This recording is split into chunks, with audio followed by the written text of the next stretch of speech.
Estamos chegando ao final dessa análise sobre os ídolos, os falsos deuses que ocupam o lugar do Criador em nosso coração, no centro do nosso ser. Achamos que podemos controlá-los, mas são eles que nos controlam. Aí eu te pergunto, depois de tudo que vimos nesses últimos 4 domingos, você já sabe dizer qual é a força, qual o poder que te controla? Para pensar um pouquinho sobre isso. O que é que move a sua vida? O que é que direciona a sua vida? Sonhos? Significado? Controle? Esses podem se tornar ídolos. Os ídolos que vimos até agora. Mas todos eles vêm de fora. Ou melhor, vêm de dentro, desculpe. Os nossos sonhos, o significado que almejamos ter, o controle que queremos possuir, eles vêm de dentro. Eles são fruto dos nossos anseios, dos nossos desejos. Hoje não é a última mensagem da série. A última mensagem é o antídoto, semana que vem. Mas hoje é o último ídolo. Semana que vem não veremos mais ídolos, veremos a solução para os ídolos. E esse último ídolo, ou esse último conjunto de ídolos, diferente dos anteriores, eles não vêm de dentro, eles vêm de fora. Eles são introjetados no nosso coração, mesmo sem a gente perceber. Aliás, normalmente, sem a gente perceber. Nós acabamos, como diz o ditado, fazendo o que todo mundo está fazendo. Mas qual o problema? Está todo mundo fazendo. E essa forma de controlar a ação das pessoas por meio do grupo é um ídolo. E é um ídolo perigosíssimo. Porque ele simplesmente passa desapercebido. Você não fica pensando no ar que você respira. Você simplesmente respira. A não ser que você entre num lugar que tenha um cheiro desagradável, aí você se toca que você está respirando. Você não fica pensando nas vezes em que você pisca os olhos. Você simplesmente pisca os olhos. E da mesma forma, a cultura, esse ambiente que impõe sobre nós, ou pelo menos tenta impor sobre nós, princípios, valores, sonhos que vêm de fora, não de dentro, está controlando nossas vidas e a gente nem percebe. Cultura. Mas quando eu digo cultura, eu estou falando do quê? É uma palavra muito ampla. O significado dessa palavra pode ser muito amplo. Em dezembro, vou dar um exemplo. Em dezembro de 2007, o cientista Richard Dawkins, já ouviram falar do Richard Dawkins? Um dos líderes do movimento ateísta, autor do livro Deus, um Delírio. Um ateu conhecido mundialmente por argumentar contra a existência de Deus. Pois Richard Dawkins se descreveu, em dezembro de 2007, como um cristão cultural. Sério? O cara falou isso? Falou. Ele disse numa entrevista à BBC de Londres, num programa chamado Have Your Say, dê sua opinião, que não queria purgar. A luta dele era contra um Deus imaginário, mas não contra os valores da cultura cristã. Gente,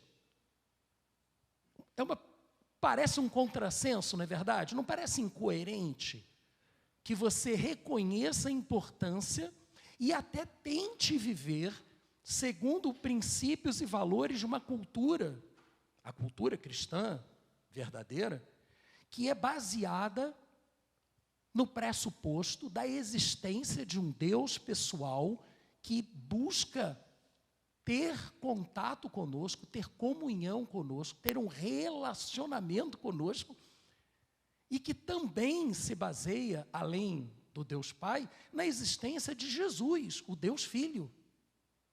Deus que se fez homem, viveu entre nós, sem pecado, morreu pelos nossos pecados, mas ressuscitou, e à direita de Deus Pai está. Os valores cristãos, dissociados de quem é Deus e de quem é Jesus, não fazem o menor sentido. Não fazem sentido. Tanto que quando você olha outras culturas que não passaram por uma época, uma fase de vivência cristã verdadeira, não apenas cultural, você olha para essas outras culturas, elas não têm os mesmos valores que a assim chamada cultura ocidental ou cultura judaico-cristã. Não tem. E o mais engraçado é que hoje há diversos filósofos que acusam o cristianismo de uma série de falhas, e é óbvio que um movimento humano, né, com participação humana, tem falhas, é evidente, mas acusam o cristianismo de ser contra as pessoas, intolerante, perseguir pessoas. Mas aí você olha para outras culturas onde o cristianismo não prevaleceu, e a perseguição é muito pior. E a absoluta falta de valor da vida humana. Gente, olhem para a África. A vida humana não vale nada lá. As crianças são colocadas para trabalhar nas minas. É uma coisa tão absurda tentar dissociar os valores que a nossa sociedade hoje considera positivos da sua origem cristã, judaico-cristã. É absurdo, mas é o que mais tem acontecido atualmente. Então, essa incoerência, ela acontece em muitos ambientes na sociedade como um todo. E, aparentemente, o próprio Richard Dawkins não acha incoerente viver o que eu chamo de cristianismo sem Cristo. Eu já ouvi uma vez uma pessoa que não era cristã no sentido de crer em Deus Pai e em Jesus Cristo, dizer que ela se considerava muito mais cristã do que muita gente que se dizia cristão. Porque ela não prejudicava ninguém, fazia o bem. Tudo bem, você é uma pessoa boa, mas você não é cristão. Cristão é quem acredita em Jesus Cristo como seu Senhor e Salvador. Ela era uma cristã cultural. Só que o problema desse cristianismo sem Cristo, gente, qual vocês sabem dizer? Vocês saberiam dizer qual é o problema do cristianismo sem Cristo? Qual é o problema? Pô, se até o Richard Dawkins está falando bem do cristianismo, deixa falar. Vocês conseguem perceber que tem um problema nisso? Nesse cristianismo cultural sem Cristo? Conseguem? Vou tentar ajudar você. Toda religião precisa de um Deus. O cristianismo sem Cristo é um tipo de religião humanista, cujo Deus é o homem, é o indivíduo, não é o Criador. Por isso que se coloca as vontades individuais no trono. Aquilo que te faz feliz, pode fazer, vá em frente. Projeta-se o próprio eu no trono. Mas você não disse que hoje iria compartilhar conosco um ídolo que vem de fora para dentro? Sim, ainda que você esteja projetando o seu próprio eu na posição de Deus, isso não está vindo de dentro de você. Isto está sendo colocado dentro de você, você está sendo influenciado a fazer isso, mesmo sem perceber. E essa religião, porque é uma religião humanista, essa religião humanista, ela não cura, ela não salva e ela não satisfaz. Ela não satisfaz. E aí eu volto ao texto que foi o texto base dessa série de mensagens, que está na transparência anterior, mas tão pequenininho que ninguém consegue ler. É o texto de Jeremias, capítulo 2, versículos 12 e 13. Eu vou começar a ler para você o versículo 12 e vou projetar o versículo 13. Então, me acompanhem. Espantem-se diante disso, ó céus, fiquem horrorizados e abismados, diz o Senhor. E agora projetado, o meu povo... vamos ler juntos, então, já que está projetado? O meu povo cometeu 2 crimes, 2 pecados. Vocês me abandonaram, a mim, a fonte da água viva, e cavaram suas próprias cisternas, cisternas rachadas que não retêm água. Pior é que, além de não satisfazerem os anseios do nosso coração, esses ídolos culturais acabam produzindo pessoas extremamente arrogantes, porque elas, ao se tornarem o seu próprio Deus, elas se consideram justas. Elas se consideram Deus. E Deus inquestionável. Então, quando a cultura passa a ditar o que é certo e o que é errado, você acaba submetido, sem perceber, ao poder da cultura. E a cultura, ela é do mundo. E o apóstolo João, ele disse na sua primeira carta, capítulo 5, versículo 19, que o mundo todo, ou seja, a cultura sob a qual nós vivemos, na qual nós vivemos, está sob o poder do maligno. Para quem gosta de decorar, e decorou na versão anterior, a frase que vem à nossa mente é: o mundo jaz no maligno.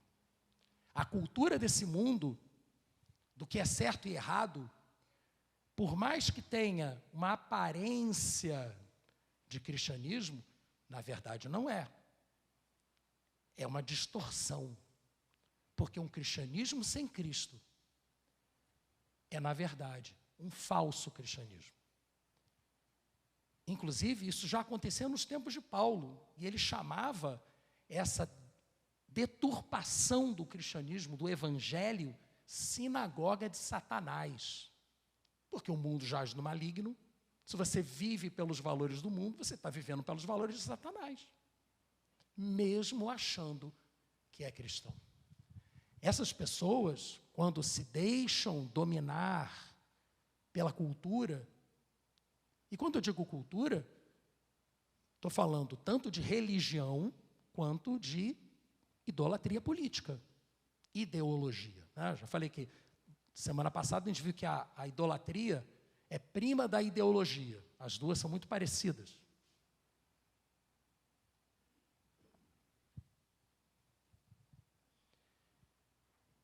Deuses corporativos, esses deuses externos da cultura, deuses de uma religião sem Cristo, que manipulam pessoas segundo os seus interesses. Quem não se lembra daquela mocinha sueca, descendente da família Rothschild, tá?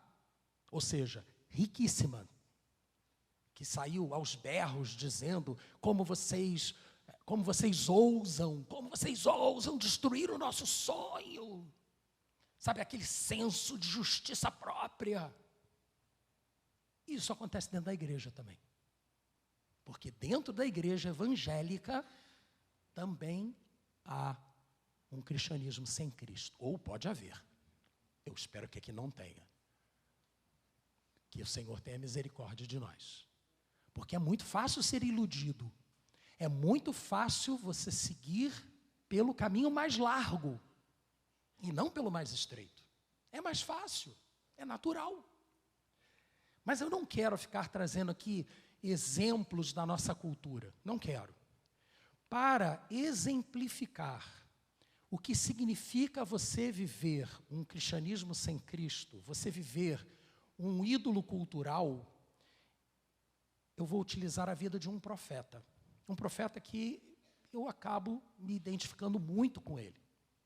Jonas. Abra sua Bíblia no livro de Jonas.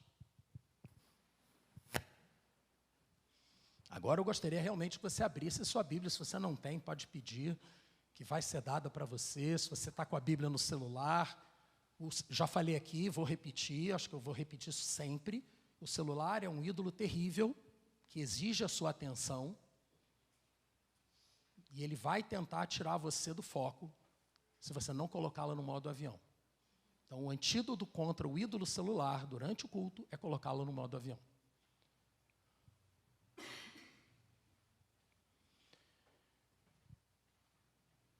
O livro de Jonas, ele é extremamente profundo. Ele traz princípios e valores filosóficos, antropológicos, psicológicos, espirituais, e a gente perde de vista esses ensinamentos porque fica agarrado na história do peixe que engoliu Jonas. Mas é peixe ou é baleia? Baleia não é peixe, é cetáceo, pelo amor de Deus. Morcego também não é ave. Mas na maneira de enxergar a natureza dos judeus, 1000 anos antes de Cristo, tudo que voa é bicho que voa. Tudo que nada é bicho que nada. E tudo que anda é bicho que anda. E aí a gente traduz a palavra que representa bicho que voa como ave. É a tradução que está errada. Não eram eles. Porque eles não tinham a taxonomia, é isso? Taxonomia, eles não conheciam isso. Então, pega leve com a história da baleia. Se é que era uma baleia. Não importa, era um bicho que nada, ok? Aí com isso, versículo 1, capítulo 1. Jonas, o primeiro capítulo foi batizado como chamado e fuga de Jonas. A palavra do Senhor veio a Jonas, filho de Amitai, com essa ordem: vá depressa à grande cidade de Nínive e pregue contra ela, porque a sua maldade subiu até a minha presença. Mas Jonas fugiu da presença do Senhor, dirigindo-se para Tarsis, que fica na Espanha, tá? Desceu à cidade de Jope, onde encontrou um navio que se destinava àquele porto. Gente, parênteses. Um dos debates teológicos mais empolgantes, para mim, pelo menos, é justamente essa contraposição entre liberdade de escolha, livre-arbítrio e soberania divina. Para mim, esse é um excelente exemplo dessa dicotomia. A vida de Jonas, para mim, é um excelente exemplo bíblico de que os dois princípios coexistem. Vejamos, então.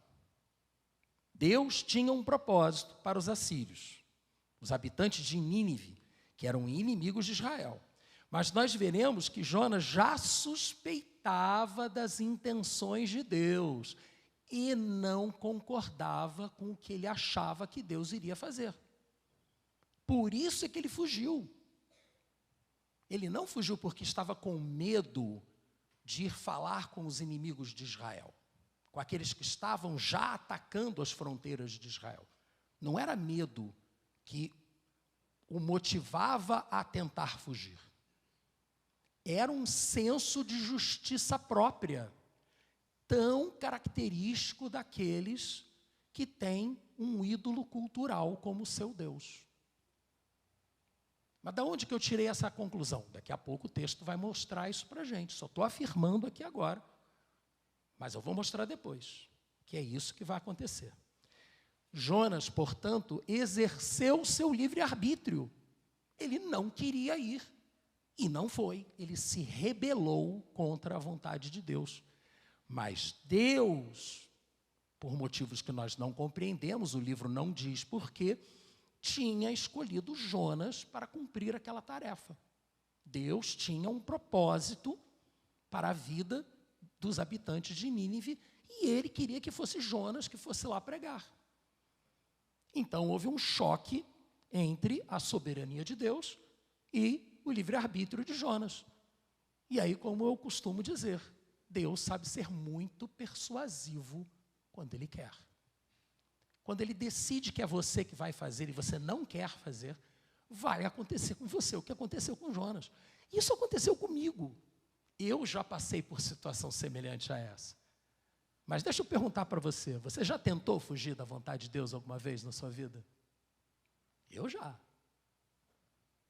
Estava me formando no meu curso de especialização, fiquei meses visitando navios para escolher para qual navio eu iria, e estudando para ser bem colocado para poder escolher o navio. Porque tinha navios ruins e tinha navios péssimos. Bom não tinha. Se é navio, não é bom. Só que aí eu já estava lá. O que eu podia fazer? Né?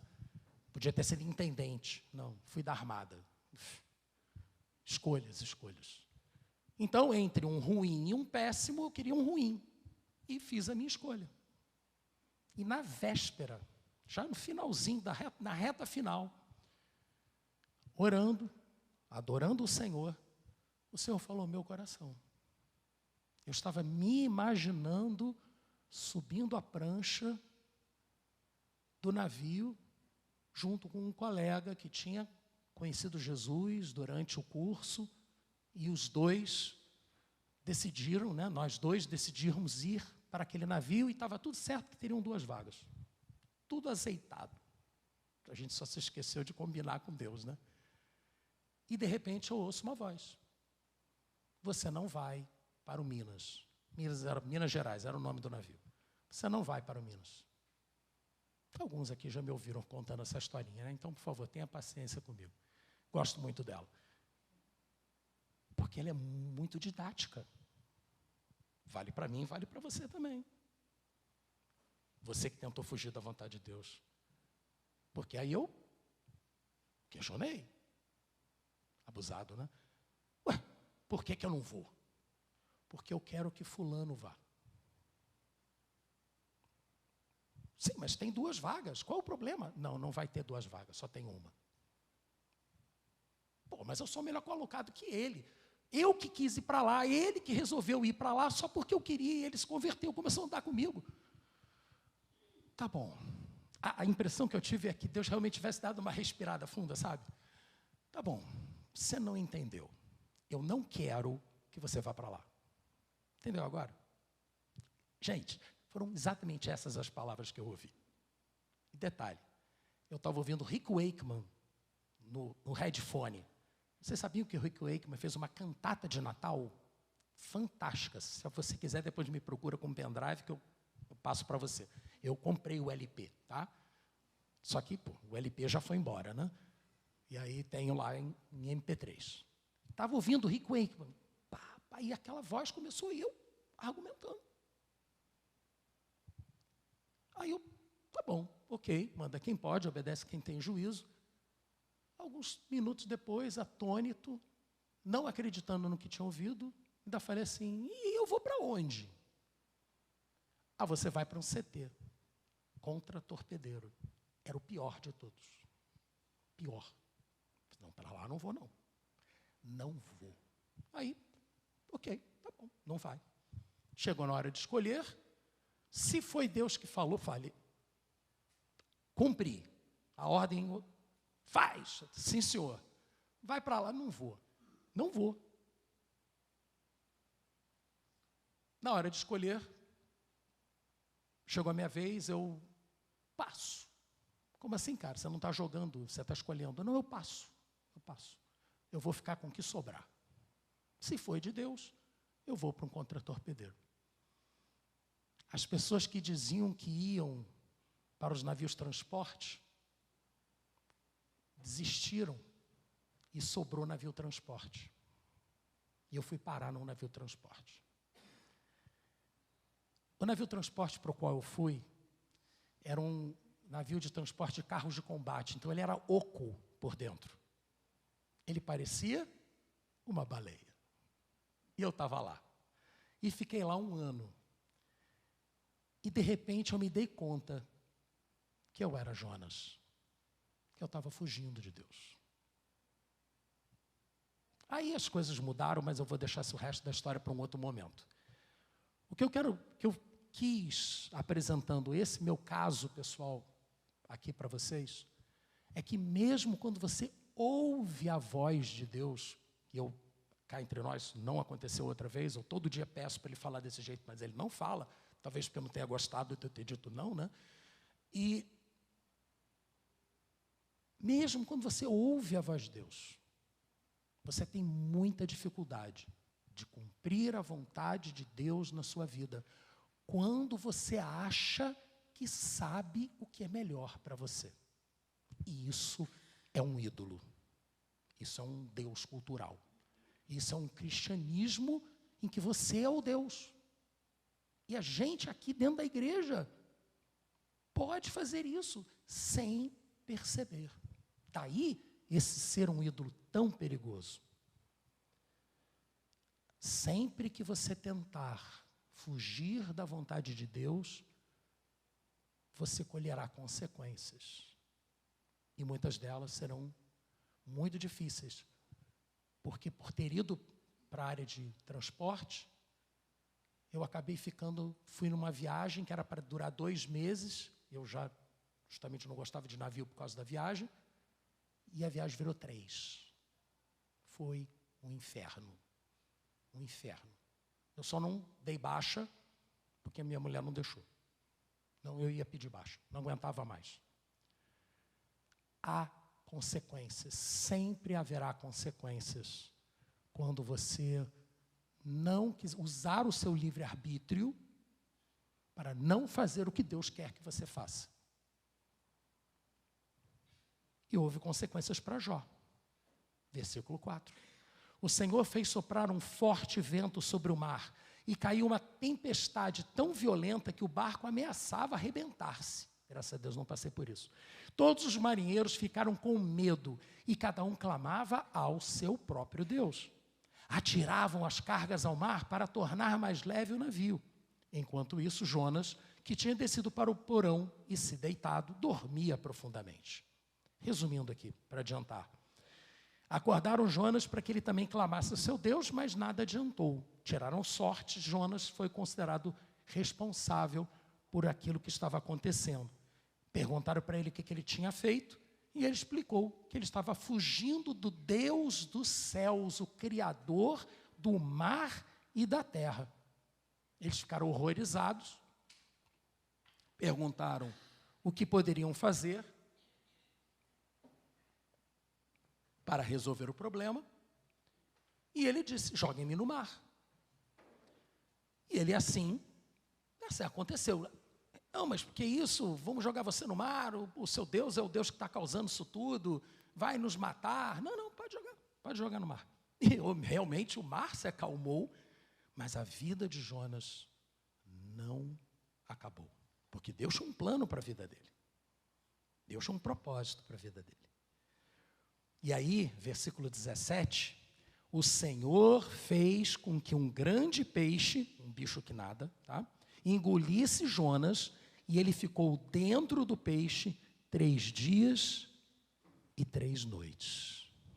O peixe foi a provisão divina para Jonas, uma oportunidade para ele se arrepender e buscar o perdão do Senhor. Eu usei a oportunidade que ele me deu. E aí, o capítulo 2, chamado de A Oração de Jonas, por motivos óbvios, é muito tocante para mim. Muito. Lá de dentro do peixe, Jonas orou ao Senhor, ao seu Deus. Ele disse: em meu desespero, clamei ao Senhor, e ele me respondeu. Do ventre da morte, gritei por socorro, e ouviste o meu clamor. Jogaste-me nas profundezas, no coração dos mares. Correntezas formavam um turbilhão ao meu redor. Todas as tuas ondas e vagas passaram sobre mim. Eu disse: fui expulso da tua presença. Contudo, olharei de novo para o teu santo templo. As águas agitadas me envolveram, o abismo me cercou, as algas marinhas se enrolaram em minha cabeça. Afundei até os fundamentos dos montes. A terra, cujas trancas estavam me aprisionando para sempre. Mas tu trouxeste a minha vida de volta da cova, ó Senhor Deus, meu Deus. Quando a minha vida já se apagava, eu me lembrei de ti, Senhor, e a minha oração subiu a ti, ao teu santo templo. Aqueles que acreditam em ídolos inúteis desprezam a misericórdia. Mas eu, com um cântico de gratidão, oferecerei sacrifício a ti. O que prometi, cumprirei totalmente. A salvação vem do Senhor. Você pode repetir comigo? A salvação vem do Senhor. E o versículo 10. E o Senhor deu ordens ao peixe, e ele vomitou Jonas em terra firme. Eu também cheguei em terra firme, alguns anos depois. E aí eu lhe pergunto, eu fui restaurado, eu fugi, eu sofri, eu fui restaurado. Você já foi restaurado pelo Senhor? Em algum momento da sua vida, você fez uma escolha ruim, colheu consequências negativas, mas o Senhor agiu por misericórdia e estendeu a sua graça sobre você e o resgatou. Se você crê que Jesus Cristo, que vamos nos lembrar aqui do seu sacrifício, morreu por você, então você já foi reconciliado com Deus. Você já passou por um momento de reconciliação. Como você reage à graça de Deus? E aí, Jonas cumpriu aquilo que era esperado dele. Dessa vez ele obedeceu, foi até Nínive, pregou contra a cidade, alertando os assírios para o julgamento de Deus que viria sobre eles. E apesar de Jonas ter pregado por apenas um dia, numa cidade que o texto bíblico diz que demorava 3 dias para ser percorrida, apesar disso, os ninivitas creram em Deus. O seu próprio rei, quando soube do que estava acontecendo, proclamou um jejum para buscar o perdão de Deus. E aí, versículo 7 a 9, por decreto do rei e de seus nobres, não é permitido a nenhum homem ou animal, bois ou ovelhas, provar coisa alguma. Não comam, não bebam, cubram-se de pano de saco, homens e animais, e todos clamem a Deus com todas as suas forças. Deixem seus maus caminhos e a violência. Tenham atitude. Não basta clamar, tem que mudar. Infelizmente, ficamos só no clamor, né? Senhor, me perdoa, e aí vai continuar fazendo tudo igual. Não funciona. Vou adiantar aqui, não funciona. Funcionou para eles por quê? Porque eles não apenas clamaram, mas eles deixaram os seus caminhos, deixaram a violência. E aí disse o rei, talvez Deus se arrependa, mude de ideia, abandone a sua ira e não sejamos destruídos. Versículo 10. Deus viu o que eles fizeram, como abandonaram os seus maus caminhos. E então mudou de ideia. Se arrependeu, não os destruiu como tinha ameaçado. Todo aquele que clamar, que invocar o nome do Senhor, será salvo. Paulo disse isso aos Romanos, no capítulo 10, versículo 13. Vamos repetir essa afirmação de Paulo? Todo aquele que invocar o nome do Senhor será salvo. Ele está citando o profeta Joel, capítulo 2, versículo 32. E essa citação, depois, veja lá em Joel, capítulo 2, é uma citação embutida no final dos tempos. Joel está falando do final dos tempos, da vinda do prometido do Messias. E aí ele afirma que todo aquele que naqueles dias, todo aquele que invocar pelo nome do Senhor será salvo. Mas Paulo continua de uma forma extremamente lógica. Ele era um cara muito lógico. Versículos 14 e 15 de Romanos 10. Não vou projetar. Como, pois, invocarão? Todo aquele que invocar o nome do Senhor será salvo. Mas como invocarão aquele em quem não crerão? Mas como crerão naquele de quem não ouviram falar? E como ouvirão se não houver quem pregue? E como pregarão se não forem enviados? É uma análise lógica, consequencial. O Senhor enviou Jonas, indo de trás para diante. Não tem que ser enviado? O Senhor enviou Jonas. Não tem que pregar? Jonas pregou o arrependimento. Não tem que ouvir? Os ninivitas ouviram. E creram. E invocaram o nome do Senhor. E por isso foram salvos. Aleluia.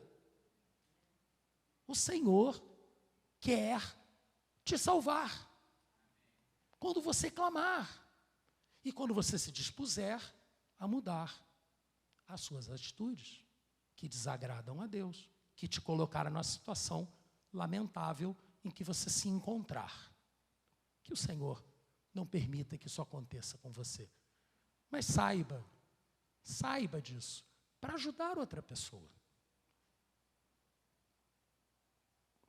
Diante de algo tão maravilhoso como uma cidade inteira se arrependendo, mudando de atitude, clamando ao Senhor, qual deveria ser a resposta de Jonas? Alegria, exaltação? Não. Jonas se irou. E aí a gente entende por que ele tentou fugir em primeiro lugar. O capítulo 4 de Jonas é a exposição de quem era verdadeiramente o Deus de Jonas. Não era o Senhor, o Yahvé, não. O eu sou, não. O Deus de Jonas era outro. Era um Deus cultural. Quando o nosso falso Deus é cultural, temos a tendência, como eu disse lá atrás, de considerar a nossa cultura superior à dos outros. A nossa verdade superior à dos outros. O nosso grupo, seja o grupo político, seja a própria igreja, superior à dos outros.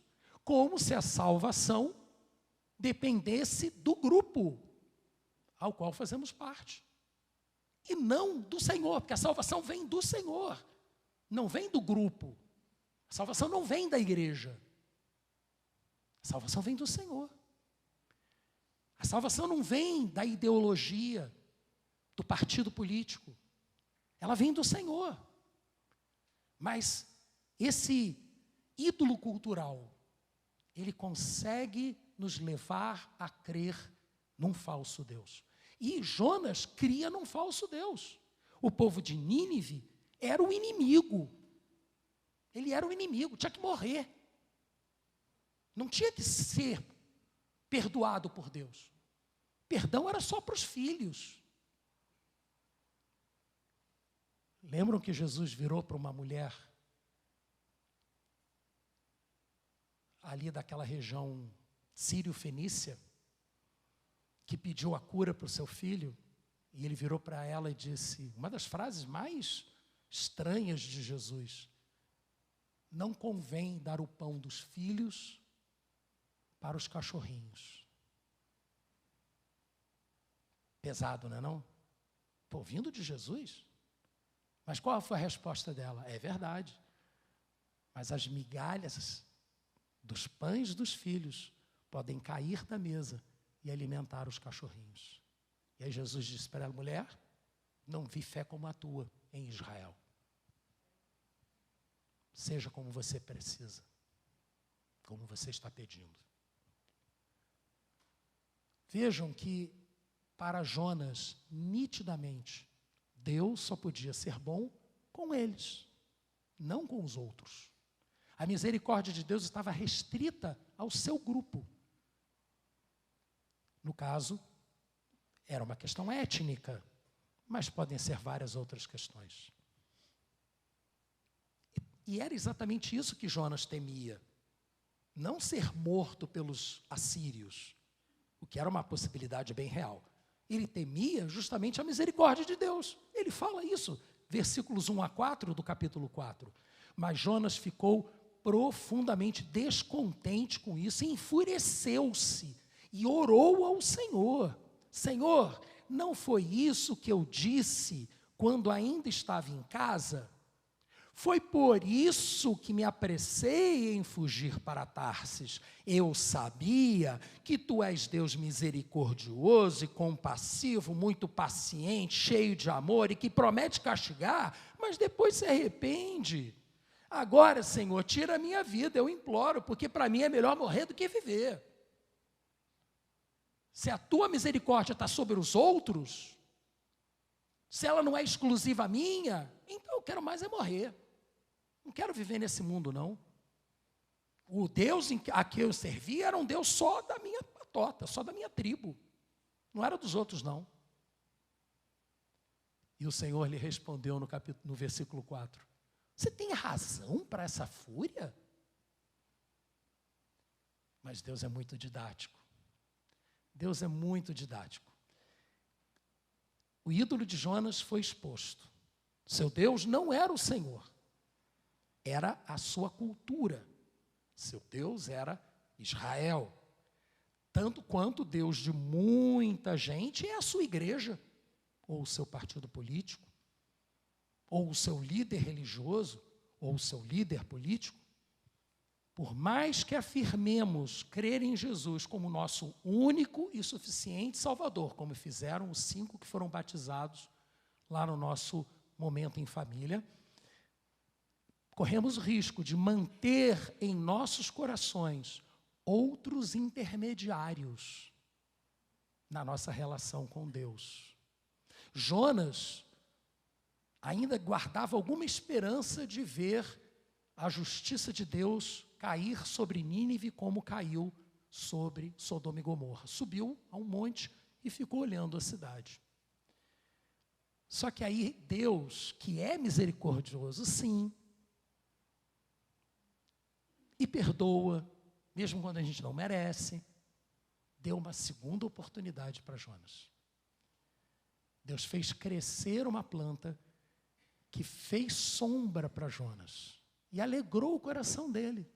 Ele que estava de péssimo humor, ficou ali naquela sombrinha olhando, nada aconteceu.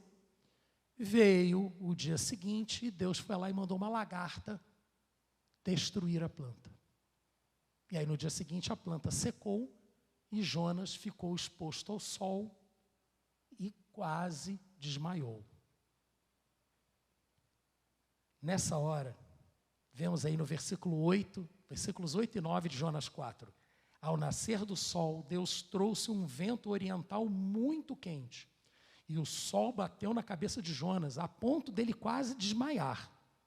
Com isso, ele desejou morrer e disse: para mim seria melhor morrer do que viver. Mas Deus disse para Jonas: você tem alguma razão para estar tão furioso por causa da planta? Respondeu ele: sim, tenho, e estou furioso a ponto de querer morrer.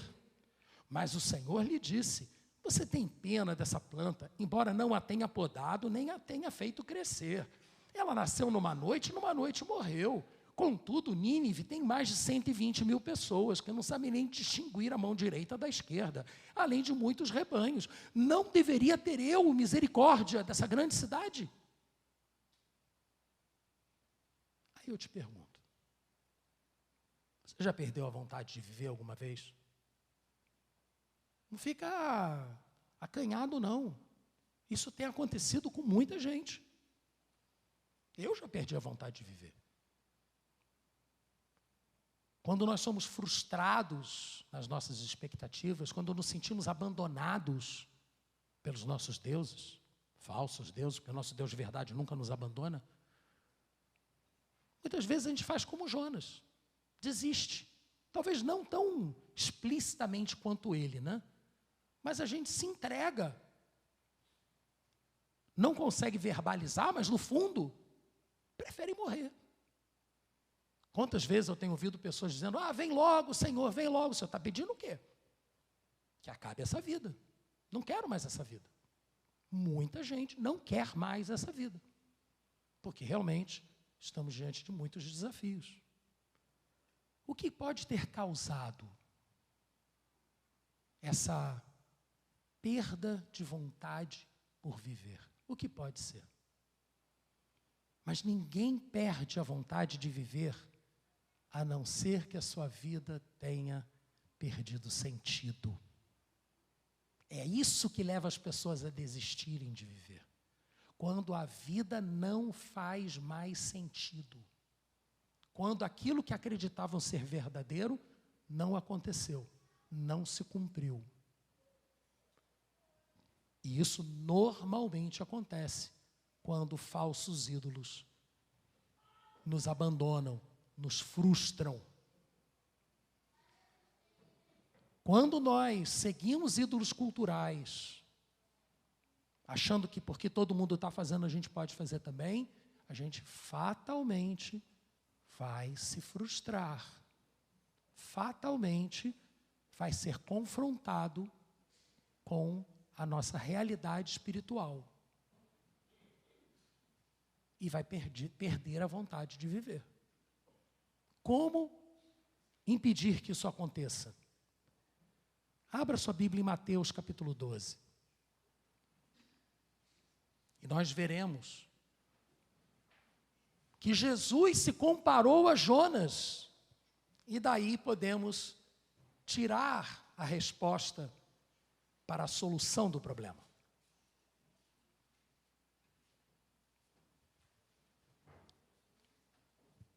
Mateus capítulo 12, versículos 39 a 41.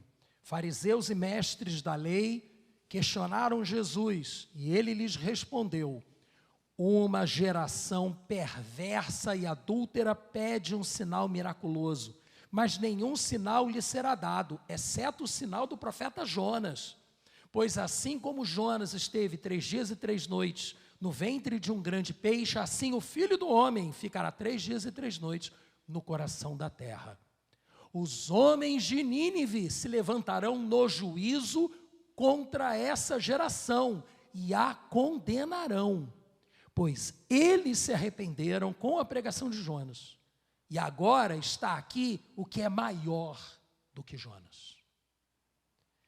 É na mesa da ceia do Senhor que nós podemos encontrar a orientação para a solução do nosso equívoco, para a cura dessa doença chamada idolatria. É no Senhor, no Senhor. Jonas foi enviado para pregar arrependimento, Jesus também. Jonas foi lançado ao mar para acalmar a tempestade e ficou por 3 dias morto. Como morto? Jesus morreu. Ao 3º dia, ressuscitou. Deus trouxe Jonas de volta à terra dos viventes. Deus trouxe Jesus de volta à sua vida. Ele está aí, está à sua disposição. O livro de Jonas termina com Deus perguntando se ele não deveria ter misericórdia daquela grande cidade. Pois eu afirmo para você que ele tem misericórdia de nós, de você, de mim, quer nos perdoar, quer também que a gente mude de atitude, como os ninivitas mudaram. Não seja como Jonas, um adorador de um falso Deus cultural. Não seja como ele. Portanto, tenha misericórdia daquele que é diferente de você.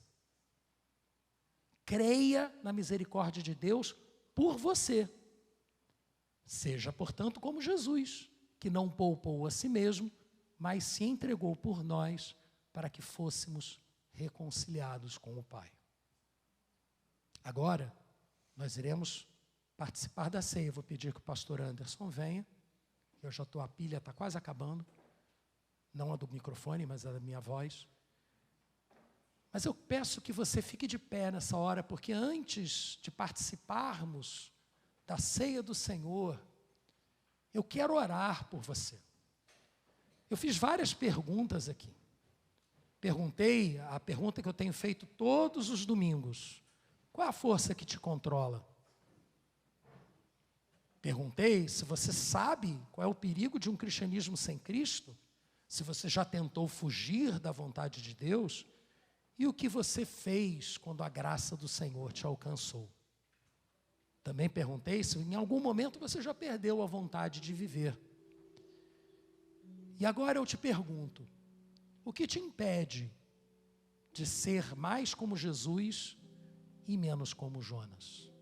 O que te impede de crer que Jesus é Deus e viver conforme essa convicção?